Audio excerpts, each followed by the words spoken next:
अस्सलाम वालेकुम, मैं हूं अलीना शिगरी। सदर मुमलिकत जनाब आसिफ अली जरदारी साहब और वज़ीर आज़म शहबाज शरीफ साहब की ऐवान सदर में मुलाकात से जरदारी साहब की ऐवान सदर से रुखसत से मुतालिक चेमोगोइयां दम तोड़ गईं। पाकिस्तान पीपल्स पार्टी की जानिब से जारी बयान में कहा गया कि मुलाकात के दौरान मुल्क की सियासी, माशी और सिक्योरिटी सूरत हाल पर तबादला ख्याल किया गया और मिलकर काम करने के अज़म का इआदा किया गया। जबकि दूसरी जानिब आज साबिक वज़ीर आज़म इमरान खान साहब से उनकी फैमिली की मुलाकात का दिन था, जहां अलीमा खान साहिबा ने इमरान खान साहब के हवाले से पैगाम देते हुए कहा कि उनसे और उनकी अहलिया बुशरा बीबी से सहूलियात ले ली गई हैं। ताहम आज पटियाला जेल सुपरिटेंडेंट की जानिब से जारी करदा प्रेस रिलीज में बताया गया कि जेल इंतजामिया अपने फराइज मनसबी पूरी तरह से निभा रही है, अंजाम दे रही है और सोशल मीडिया पर फैलाई जाने वाली तमाम अफवाहों में कोई सदाकत नहीं।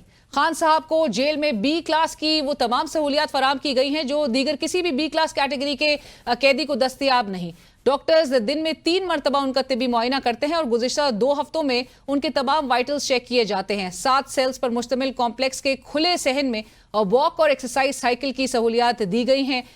LED, अखबारात और ज़ाती कुतुब समेत अपना खाना तैयार करने के लिए मावन कैदी भी फराम किया गया है। मजीद कहा गया कि इमरान खान साहब ने जेल से 413 बार ट्वीट करवाया, जिससे उन्होंने अपनी पार्टी वर्कर्स को अहम सियासी सरगर्मियों के बारे में हिदायत जारी की, जैसा कि आम इंतखाबात 2024, समरियाल के ज़िमनी इंतखाबात, 26 नवंबर का एहतजाज, 26वीं आईनी तरमीम और हुकूमत के साथ मुज़ाकरात के बारे में पार्टी का लाएअमल शामिल है।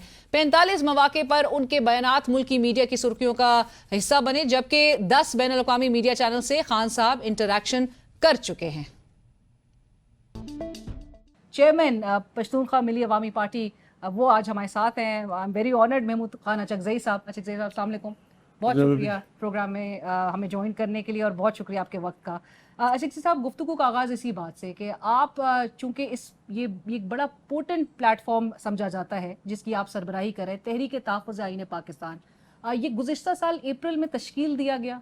इसे तश्कील दिए हुए अब तक 1 साल से ज़ायद का अरसा गुजर गया, लेकिन इस दौरान बहुत कुछ ऐसे हालात हुए कि जिस पर बहुत सवालात जन्म लिए। क्यों नहीं इसको एक फ़ाल प्लेटफॉर्म बना सकते? तहरीक तहफ़्फ़ुज़ आईन पाकिस्तान में जितनी भी तहरीकें चली हैं, ये उनमें सबसे मुनफरद है। मुनफरद इस सेंस में खुदा गवाह है, इस्टेब्लिशमेंट भी जानती हैं, जासूसी इदारे भी जानते हैं, हुकूमत के वक्त भी जानती है कि इसकी तश्कील में उनका कोई हाथ नहीं। ये पहला मौका है कि एक ऐसी तहरीक बनी है जिसमें किसी तीसरी क़ुव्वत का ना इरादा है, ना उनकी सपोर्ट है, ना उनकी आशीर्वाद है। तो एक नई बात है। दूसरी बात यह है कि हम कोई खेल तमाशे के लिए ये प्लेटफॉर्म नहीं बना रहे थे, नहीं बना रहे हैं। एक तो ये है कि लोग कहें कि जी ये गुप्त अंधेरा है, कोई बल्ब नहीं है, उसका तो कोई इलाज नहीं है। कोई भी ज़ी शऊर पाकिस्तानी, चाहे वो किसी भी पार्टी का हो, चाहे वो किसी भी तबके का हो, चाहे वो कहीं मुजारे हो, मजदूर हो, जज हो, जर्नेल हो, वो सब जानते हैं कि हमारा मुल्क बहुत बुरी हालत में है, अंदरूनी तौर पे भी, बैरूनी तौर पे भी। सियासी पार्टियों ने अगर खुदा न खास्ता सुस्ती की जिस तरह वो कर रहे हैं, तो नतीजा ये होगा कि खुदरो तहरीकें उठेंगी।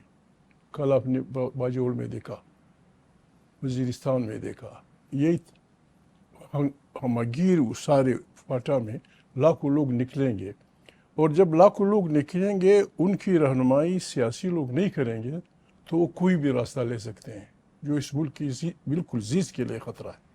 कल अपनी बाजोड़ में क्यों इतने लोग निकले, लाखों लोग, और जो स्लोगन वो दे रहे थे वो न पाकिस्तान की खैर में है, न इलाके की खैर में है, न वतन की खैर में है। सियासी पार्टियों को मज़ीद नहीं बैठना चाहिए। आए हम सब मिल बैठ के उन नुकात पे मुतफ़िक हो जाएं जो सब के मुतफ़िक हैं। फॉर एग्ज़ाम्पल तारीख़ आइन तहफ़्फ़ुज़ पाकिस्तान क्या कहती है कि भाई यहाँ आइन बालादस्त होगा, यहाँ जुडिशरी आज़ाद होगी, लोगों को इंसाफ मिलेगा, प्रेस पे नाजायज़ पाबंदियाँ नहीं होंगी, वोट से मुंतखब पार्लियामेंट, सही वोट से मुंतखब पार्लियामेंट ताकत का सरचश्मा होगी, और पाकिस्तान की उमंगों की दाखिली खारिजी सियासतों का मंबा पार्लियामेंट होगा। یہ ایسے نکات ہیں جس سے کسی بھی شریف آدمی کو، کسی بھی جمہوری آدمی کو انکار نہیں کرنا چاہیے. کیوں نہ ہم بیٹھ کے میاں نواز شریف صاحب، فضل الرحمان صاحب، پیپلز پارٹی، جماعت اسلامی، فلانا جو ان نکات پہ متفق وہ یقین رکھتے ہیں، کیوں نہ متفق کے اوپر ایک وہ بنائے اور آرام سے. نہ ہم نے کسی کو گالی دینی ہے، نہ ہم نے کسی کو پتھر مارنا ہے، نہ ہم نے کسی کو بلا بلا کہنا ہے. لیکن یہ آئین ہمیں اجتماع کا حق دیتا ہے، آئین ہمیں احتجاج کا حق دیتا ہے، آئین ہمیں جلوس نکالنے کا حق دیتا ہے. کیا اس حکومت میں کوئی بھی آدمی، ایون چاہے پارلیمنٹ میں ہیں، چاہے باہر کی قوتیں جو بھی ہیں ہمارے ملک کی، ان کو سپورٹ کر رہی ہیں، کیا وہ دل پہ ہاتھ رکھ کے یہ کہہ سکتے ہیں کہ یہ جمہوری حکومت ہے، یہ آئینی حکومت ہے، یہ جائز حکومت ہے؟ سیدھا سادہ انہوں نے دوسروں کا مینڈیٹ 9 بجے رات کے بعد بالکل دہشت گردی سے. دہشت گردی کیا ہوتی ہے؟ آپ نے 25 کروڑ انسانوں کو دہشت گردی کے ذریعے ڈرایا، زر اور زور، اور اس کی قیمت پہ اپنی حکومت قائم کی. اس کے لیے بھی کوئی نام ہونا چاہیے. بٹ زگزی صاحب، یہ تو خواجہ آصف صاحب کہہ رہے ہیں یہ ہائیبریڈ رجیم ہے، ہائیبریڈ نظام ہے، یہ آئین میں گنجائش اس کی نہیں ہے، لیکن یہ ان کو سوٹ کرتا ہے. اور جس چیز کی آئین میں گنجائش نہیں ہے اس کے خلاف آئین خود اٹھ کھڑے ہونے کا حکم دیتا ہے.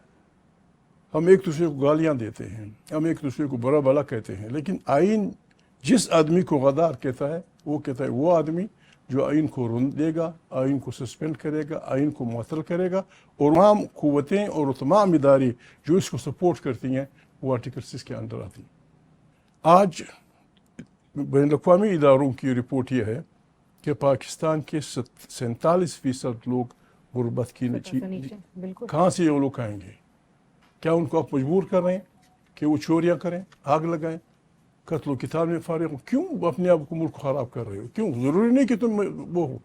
بسم اللہ کرو، الیکشن کرو، جو جیتا ہے بسم اللہ. آج بھی اس کا کوئی راستہ نہیں ہے. بعض لوگوں نے کہا کہ محمود کا قومی حکومت کون سی؟ یہ میرے دوست کہتے ہیں مذاکرات کس چیز پہ؟ آپ نے مینڈیٹ چوری کیا، اس میں مذاکرات تو نہیں ہوں گے.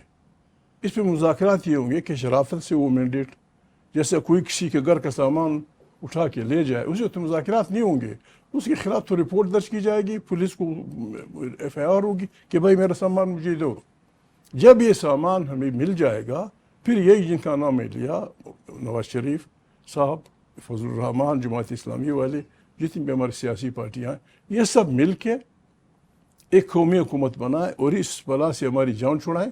4-5 مہینے یہ جس طرح بھی چاہیں حکومت کریں، لیکن ہمیں یہ باور کرا دیں کہ ایک اچھا الیکشن کمیشن بنایا جائے گا، ووٹ کی عزت ہوگی، گڑبڑ نہیں ہوگی. کوئی آئین کیا ہے؟ آئین دیکھو ایک سینس میں تو ایک کاغذ کا ٹکڑا ہے، جس طرح وہ کہتا تھا جنرل ضیاء الحق. نہیں، یہ وہ عمرانی معاہدہ ہے جس نے ہمیں اکٹھا رکھا ہے. اس طرح کے اگر لوگ نکلیں گے، کل اس کی وہ ہے تحفظ آئین پاکستان، کل تاجروں کی ہڑتال کی مکمل سپورٹ کرے گی. ہم اپنے تمام ورکر سے کہیں گے جہاں جہاں ان کو امداد چاہیے، جہاں جہاں ان کو جلوس کی وہ چاہیے، ہماری پارٹیوں نے اس سے ساتھ دینا ہے. مزدور وہ کریں گے، کسان ایک منٹ، کسان رل گیا، وہ پنجے میں کہتے ہیں رل گیا ہے، رو رہا ہے. کسان ناراض، تاجر ناراض، سیاسی ناراض. پھر خواجہ آصف کو خدا خوش رکھے، وہ ہائیبرڈ نظام کے ساتھ بس ٹھیک ہے بنگلہ ڈالتا پھر دے. اور پھر یہ بھی بتایا جاتا ہے، وہ رانا ثناء اللہ صاحب کہہ رہے تھے کہ اگر تو تحریک یہ کوئی بھی قدم اٹھانے کی طرف آئے تو پھر لا اور آئین جو ہے وہ اپنا کورس خود اختیار کرے گا، اپنا راستہ خود اختیار اس کرے گا. شریف آدمی نے یہ فکرہ بھی کہا تھا. رانا کے ساتھ، رانا میرا دوست بھی ہے، اس کو وہ بھی سمجھتا ہوں جو بھی ہے. رانا نے یہ کہا تھا کہ اگر کوئی آئین کے دائرے میں رہتے ہوئے جلسے کی وہ کرتا ہے تو اس میں کوئی بات نہیں کہ ان کو اجازت دی جائے، اور اگر وہ غیر آئینی راستہ لیں گے تو پھر قانون اپنا راستہ لے گا. یہ رانا کے الفاظ. لیکن زگزی صاحب، اگر عمران خان صاحب کے بیٹے بھی لیٹس سے اگر آنا چاہتے ہیں پاکستان اپنے والد صاحب سے ملنے یا پھر اس احتجاج میں شریک ہونے کے لیے، تو یہ کیوں کہنا پھر رانا صاحب کو پڑ رہا ہے کہ ان کو اریسٹ کیا جائے گا، گرفتار کیا جائے گا؟ نہیں، یہ پاگل پن ہی ہے. یہ خود بھی عمران خان کو جس انداز میں رکھا گیا ہے، یہ نہ آئینی ہے، نہ قانونی ہے، نہ انسانی ہے، نہ اسلامی ہے، نہ جمہوری ہے. میں بار بار یہ الفاظ کہتا ہوں، برے بھی لگتے ہیں. ایک آدمی خدا نخواستہ بدترین الزامات اگر گرفتار ہو، خدا نخواستہ بہت بڑا ड्रग ट्रैफिकर हो, बहुत बड़ा कातिल हो, लेकिन उसका ये बुनियादी हक है कि उसके बच्चे, उसके दोस्त, उसके वकील उससे मिलेंगे, उससे मुलाकात करें। वो मीडिया को भी नहीं मिलने दिया जाता। मिले। ये हमारा कहते हैं पार्लियामेंट, हवलदार स्पीकर, उसने सर मुंडाया, पता नहीं काबा शरीफ गया, कहाँ गया है। ये तू स्पीकर है, क्या भला है, तू कस्टोडियन ऑफ द हाउस है, तेरे मेंबर कौमी असम्बली सीनेट के मेंबरान धूप में 5-5 घंटे पड़े रहते हैं और एक सुपरिटेंडेंट उनको मुलाकात, ये कोई मुल्क है? और सुपरिटेंडेंट साहब ने आज वो एक प्रेस रिलीज सामने आ रही है कि जिसमें बताया जा रहा है कि बड़ी सहूलियात दिए गए हैं इमरान खान साहब को। बात यह है कि अगर ये पार्लियामेंट होती, स्पीकर बुलाता सुपरिटेंडेंट जेल को, उसकी सरजनिश होती, कमेटी में बुलाता, और उस यानी पार्लियामेंट का मेंबर आईनी तौर पे कोई भी कौमी असम्बली सीनेट का मेंबर किसी भी जेल की इंस्पेक्शन कर सकता है। सर आपकी इजाजत से एक मुझे ब्रेक शामिल करना, नाज़रीन कहीं मत जाइएगा, हम गुफ्तगू इस सिलसिले को आगे बढ़ाएंगे एक ब्रेक के बाद।